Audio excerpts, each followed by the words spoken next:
destaques da semana entre os julgamentos do plenário do Supremo Tribunal Federal, você confere aqui na TV Justiça.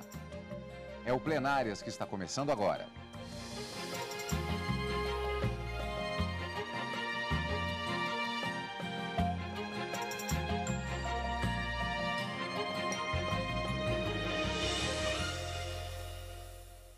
Sessões dos dias 19 e 20 de fevereiro de 2014. Karina, eu tenho a impressão que, embora tenhamos muitos processos que foram julgados, mas um ponto de destaque, com certeza, é o início, efetivamente, do julgamento dos chamados embargos infringentes na ação penal 470. Na semana anterior, nós tivemos a ação penal, os embargos infringentes citados e julgados, mas em termos de recursos que foram apresentados. Os embargos propriamente ditos começaram a ser julgados esta semana.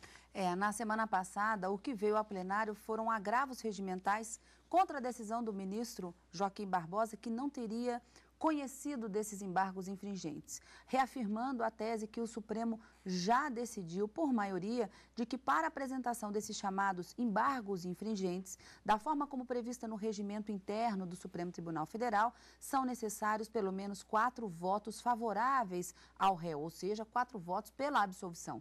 Então, na semana passada, o que se discutiu foi justamente aquelas situações de que condenados que não tinham alcançado os 4 votos insistiam na tese de que pela legislação processual penal haveria a possibilidade de conhecimento dos embargos. Ultrapassada essa fase, pautado para essa semana, na quinta-feira, os embargos infringentes, propriamente dito, daqueles condenados que tiveram 4 votos favoráveis no crime de formação de quadrilha. Nesses embargos, todos eles, a relatoria do ministro Luiz Fux, e eu diria que o grande destaque da semana, sem dúvida alguma, foi o começo desse julgamento, que pode mudar, a depender do resultado desses embargos, que nós vamos ver na semana que vem, porque já está prometida a continuidade do julgamento, pode impactar no quanto de pena cada um desses condenados que entraram com esses embargos deverão cumprir no total, na soma total das penas que foram aplicadas na ação penal 470. Então, sem dúvida, o início desse julgamento dos embargos é o grande destaque da semana no plenário do Supremo. E como se dá exatamente, como se dão esses impactos, nós vamos ver ainda nessa edição do Plenárias. O início do julgamento dos embargos infringentes foi na quinta-feira. Primeiro, vamos conferir os destaques da sessão plenária da quarta-feira, dia 19 de fevereiro, do Supremo Tribunal Federal. Os ministros analisaram um recurso extraordinário contra acórdão do TJ alagoano, que entendeu que um candidato não deveria ter sido eliminado do concurso público que prestou para o cargo de agente de Polícia Civil do Estado de Alagoas. Para a defesa do impetrante do recurso, havia inconstitucionalidade no edital, que teria prejudicado o candidato, aprovado na primeira fase e desclassificado na segunda. O procurador do Estado de Alagoas defendeu que o candidato não foi prejudicado pelo edital do concurso, que era bem claro em suas especificações. O Estado de Alagoas promoveu o certame para a Polícia Civil do Estado no ano 2001. E no seu edital previa que de uma determinada etapa do concurso para a seguinte, só ultrapassaria essa fase aqueles que se encontrassem dentro do dobro do número de vagas ofertadas, o que não é o caso do recorrido, e em razão da qual ele entrou com mandado de segurança querendo declarar a inconstitucionalidade da cláusula de barreira.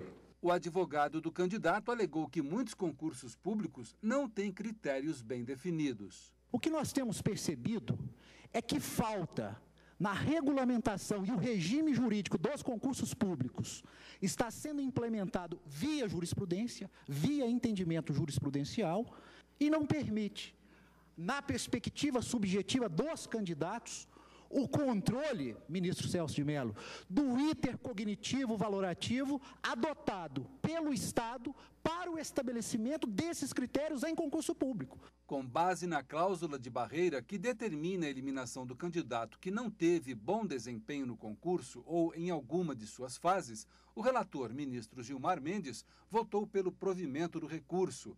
Ele justificou que os concursos, pelo acentuado número de candidatos, têm de ter uma fase de afunilamento. Caso contrário, dificultaria a operacionalidade do processo de seleção.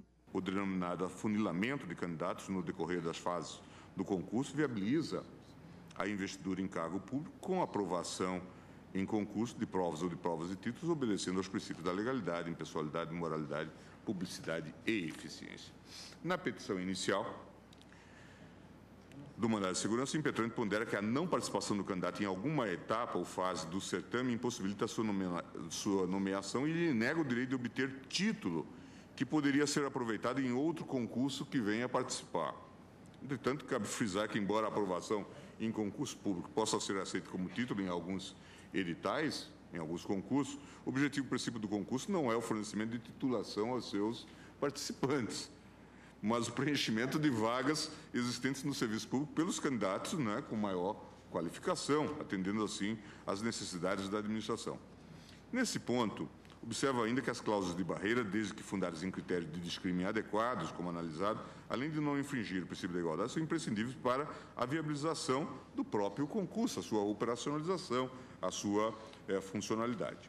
Observamos que, comumente, o exame psicotécnico e o curso de formação constituem etapas dispendiosas dos concursos e, por isso, a administração costuma estabelecer cláusula de barreira antes dessa fase. Dentro dessa perspectiva financeira e de eficiência administrativa, seria desarrazoado permitir que um número imprevisível de candidatos, ainda que classificados, realizasse o referido exame, considerando a limitação de vagas previstas no edital. Desde que fundarem critérios de discriminação, adequados, as cláusulas de barreira podem justificar-se com base na consecução desses fins por parte da administração pública, isto é, com fundamento na realização eficiente e eficaz dos certames públicos. Outra situação comum de previsão de cláusula de barreira em editais são as notas de corte da prova objetiva, que estabelece que, entre os não eliminados, terá sua prova discursiva avaliada apenas número predeterminado de candidatos, considerando-se o custo operacional do concurso. Nesse ponto, destacamos que o expediente não constitui apenas uma medida operacional fundada em questões financeiras, mas também na limitação de recursos humanos presente na maioria dos concursos. A restrição de participantes da etapa discursiva é medida, muitas vezes, necessária à adequada correção das provas pela comissão avaliadora do concurso dentro dos prazos estabelecidos pelo edital para a publicação dos resultados de cada fase. O voto do relator foi seguido pelos demais ministros por unanimidade. Na segunda parte da sessão, os ministros analisaram todas as ações diretas de inconstitucionalidade da pauta do dia. Entre elas, uma do governo do estado do Amazonas, que questionava um convênio assinado com o CONFAS, junto com as secretarias de Fazenda do Distrito Federal e de outros estados. Entre outros itens, o convênio exclui o açúcar de cana do benefício de não incidência do imposto sobre circulação de mercadorias e serviços na remessa para comercialização ou industrialização na Zona Franca de Manaus. Com base na Constituição Federal, o governo do Amazonas entendia que não é permitido ao CONFAS legislar sobre matéria tributária relacionada à Zona Franca de Manaus. Os ministros julgaram inconstitucionais os convênios assinados com o CONFAS em 1990. A sessão plenária desta quarta-feira ela teve algumas curiosidades. Normalmente é um dia dedicado a uma quantidade variada de temas analisados pelos ministros, diferente da quinta-feira, que normalmente é dedicada à matéria penal. Nesta quarta-feira, especificamente, nós tivemos essencialmente um tema relacionado a serviço público, mas diversos subtemas em uma grande maioria de ações diretas de inconstitucionalidade que foram julgadas, com exceção de um recurso extraordinário, que foi exatamente aquele relacionado a tema concurso público. E um outro tema de destaque também, esse do ICMS. Quer dizer, na verdade, nós tivemos uma grande variedade de subtemas em julgamento na sessão plenária da quarta-feira. Embora a pauta tivesse composta pela maioria de ações diretas de inconstitucionalidade, em que, na sua maioria, todas foram julgadas ou parcialmente procedente ou procedentes, elas atacavam, no caso dessa do ICMS, no estado do Amazonas, atacavam alguns convênios firmados pelo CONFAS e secretarias de Estado de Finanças e que previa essa isenção, na verdade, o pagamento de ICMS em determinados produtos nessa Zona Franca de Manaus. E os ministros acabaram por unanimidade julgando esses convênios inconstitucionais porque todos os produtos da Zona Franca de Manaus teriam a isenção da cobrança desse ICMS. Foi um julgamento até muito rápido, a ministra Carmen Lúcia sempre muito clara, os ministros acabaram acompanhando por unanimidade. Em outras ações diretas de inconstitucionalidade, julgadas ou procedentes ou parcialmente procedentes, havia uma peculiaridade também. Na grande maioria delas, atacavam dispositivos das constituições estaduais dos estados que foram atacados aqui nessas ações diretas de inconstitucionalidade. Então, o poder constituinte derivado decorrente, que nós chamamos, né, na didática constitucional, nós falamos dessas constituições estaduais, desse poder constituinte dos estados, legislar dentro do seu próprio território, ter a sua própria Constituição estadual. Alguns dispositivos foram declarados inconstitucionais pelo Supremo ainda na quarta-feira. E eu diria que o destaque maior na quarta teria sido o recurso extraordinário com repercussão geral reconhecida e que falava da cláusula de barreira prevista em concursos públicos. Ela é constitucional ou ela é inconstitucional? No recurso, o que se buscava, na verdade, era derrubar uma decisão do Tribunal de Justiça do Estado do Alagoas que dizia que essa cláusula de barreira feria, sim, o princípio da isonomia e, portanto, seria inconstitucional. Mas os ministros, também por unanimidade, um julgamento que foi bastante rápido também, acabaram julgando a cláusula constitucional e necessária justamente por conta da grande quantidade de pessoas que acabam querendo entrar no serviço público e essa cláusula de barreira, ela vem ao encontro das necessidades da eficiência do serviço prestado pela administração pública. O Procurador-Geral da República afirmou, durante a sua sustentação oral, de que essa cláusula ela é necessária e não fere o princípio da isonomia, porque as regras elas são genéricas, elas são abstratas, elas são prévias, elas são de conhecimento de todos os candidatos. Então, no momento que você vai se submeter a uma prova no concurso público, o edital, ele traça quais são as diretrizes e as regras. Então, o ministro Gilmar Mendes disse, nós temos a fase de eliminação, em que existe uma nota de corte mínima que você tem que alcançar, caso contrário, você sequer vai para a segunda fase. E normalmente nessa fase de eliminação tem, para alguns concursos, a fase de aptidão física também, que ela é aplicada, e depois tem a cláusula de barreira, e que vai estabelecer, é justamente esse o ponto que se discutia aqui, a cláusula de barreira, ela vai permitir que apenas um determinado número de pessoas avance para a segunda fase, justamente para que aqueles que tenham obtido a melhor classificação possam continuar no concurso, no certame. A alegação aqui é de que o candidato teria sido prejudicado e teria sido violado o princípio da igualdade na medida em que ele teria obtido a nota mínima para ser aprovado para a segunda fase, mas não estaria dentro daquele número X previsto no edital para a classificação na segunda, e isso para ele violava o princípio da isonomia. Os ministros confirmaram que essa cláusula de barreira é necessária e ela não fere de forma alguma o princípio da isonomia por conta de vários outros princípios que estão atinentes e pelo grande número de pessoas que pretendem ingressar no concurso público. Confirmada, portanto, cláusula de barreira em concurso público é absolutamente constitucional. Além da constitucionalidade, como se tratava de um recurso extraordinário com repercussão geral reconhecida, também é uma decisão que vale, portanto, para processos semelhantes que questionem a mesma coisa. Exatamente.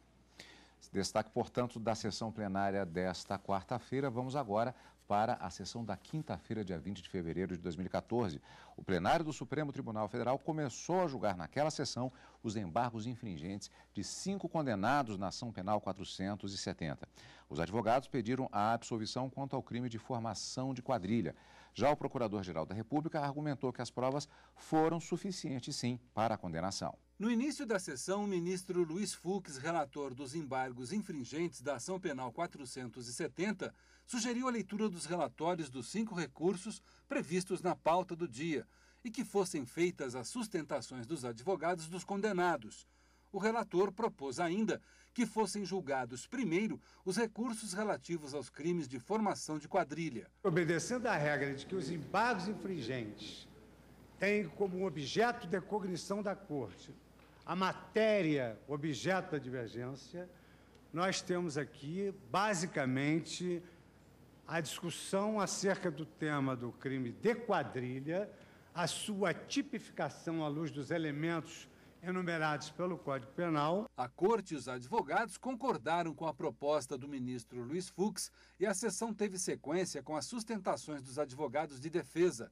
O advogado de José Dirceu e a defesa de Cátia Rabelo argumentaram que as provas contidas na AP 470 não são suficientes para levar à condenação de seus clientes por formação de quadrilha. As provas não demonstram terem os acusados se organizado de forma criminosa, com estabilidade e permanência, para o específico fim de cometer crimes, praticando o delito tipificado no artigo 288 do Código Penal. O voto condutor fundamenta ainda a condenação por quadrilha, fazendo referência à unidade de desígnios e divisão de tarefas que seria própria de uma quadrilha organizada. Mas, senhores ministros, eu gostaria de ressaltar aqui que acordo de vontades e divisão de tarefas não são elementos exclusivos de uma associação criminosa. Os advogados de José Genuíno e Delúbio Soares se apoiaram no fato dos 4 votos favoráveis aos condenados no julgamento da ação penal e acreditam que isto pode levar à mudança dos votos contrários naquela ocasião. O acusado Delúbio Soares, na verdade, ele se associou na Constituição do Partido dos Trabalhadores.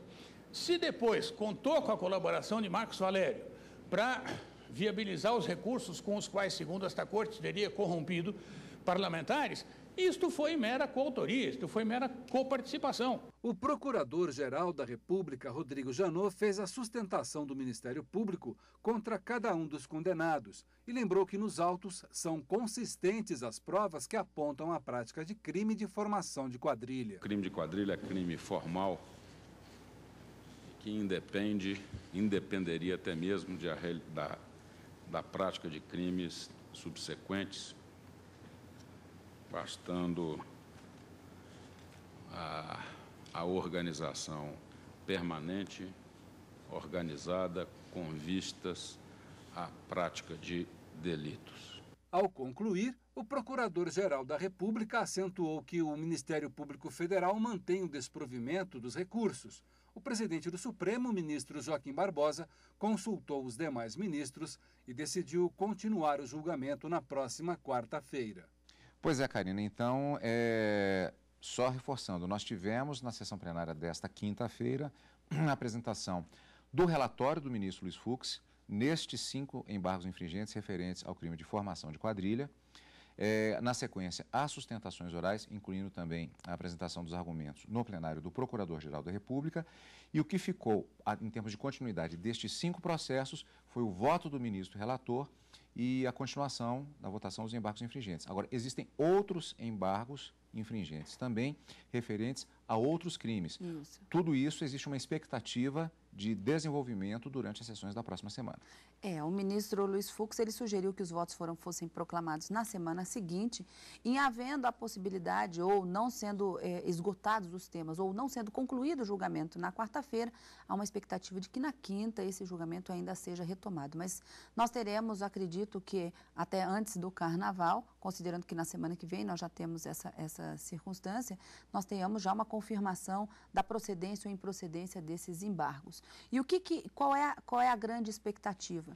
Na grande maioria desses embargantes que alegam a violação da própria Constituição, de que a sua condenação não seria justa, eles foram condenados, na grande maioria, por 2 anos e 3 meses pelo crime de formação de quadrilha.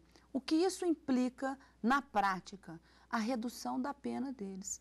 Então, caso eles sejam absolvidos pelo crime de formação de quadrilha, aqueles que tiveram condenações acima de 8 anos cumpririam a sua pena no regime semiaberto, porque cairia para menos de 8 e mais de 4. Eles hoje já cumprem essa pena, já existe uma execução provisória da pena, eles no regime semiaberto, mas que, confirmada essa condenação, eles passarão, e transitado em julgado o processo, eles passarão a cumprir a pena no regime fechado, que não possibilita essa saída para o trabalho ou para o estudo, no regime fechado.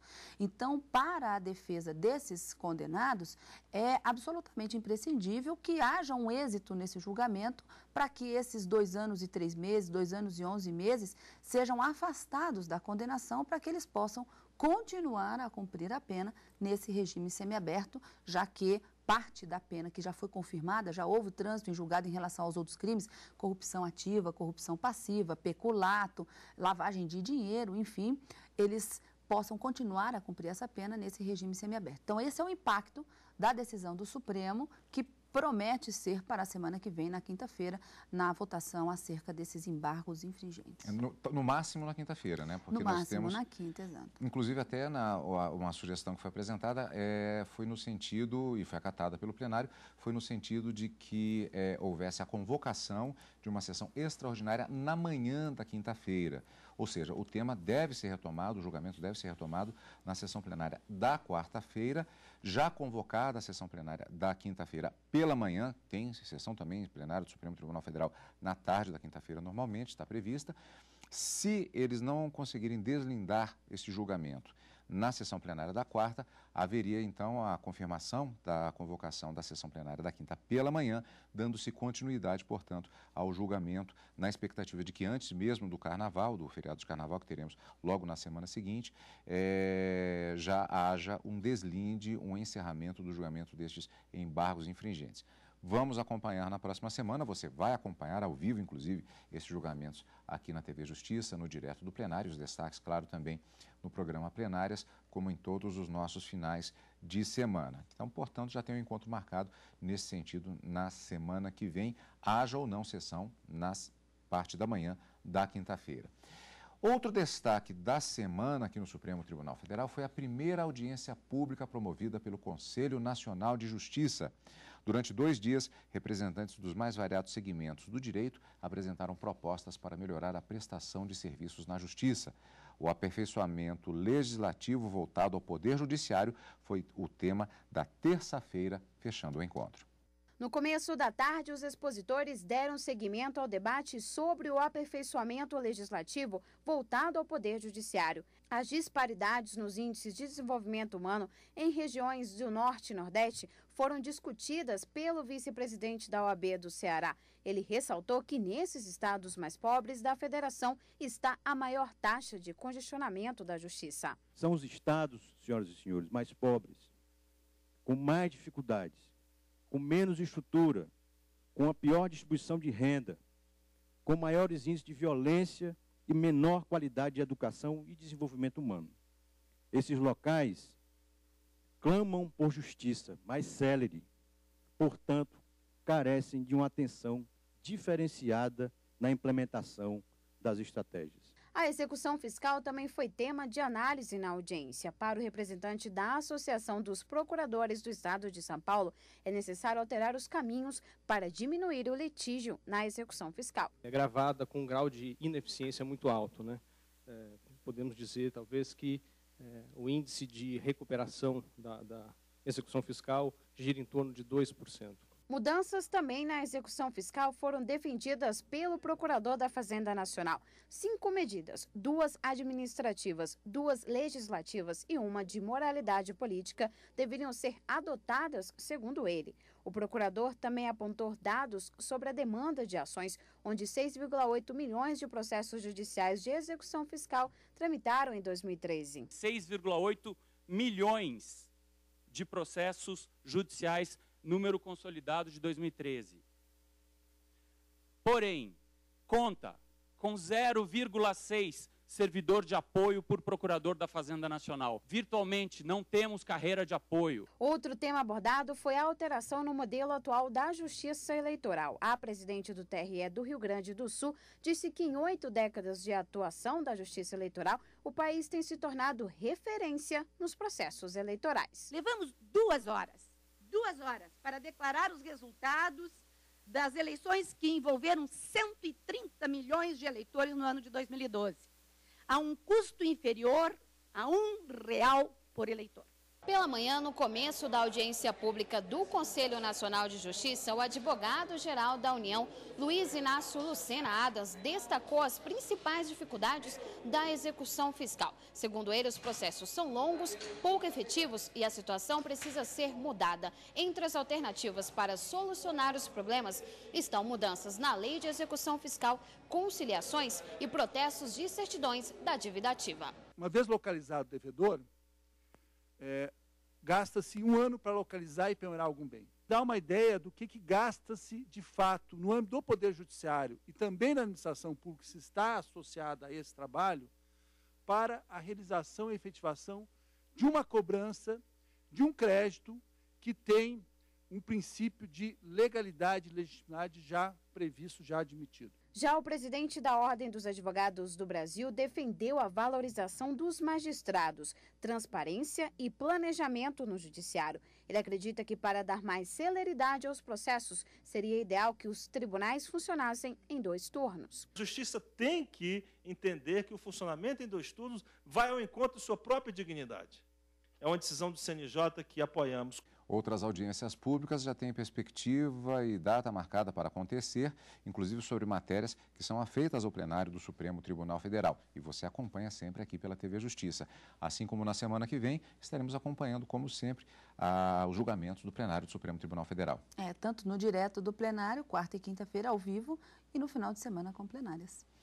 E por aqui nos despedimos do nosso programa Plenárias de hoje. Obrigado pela companhia e continue conosco na TV Justiça.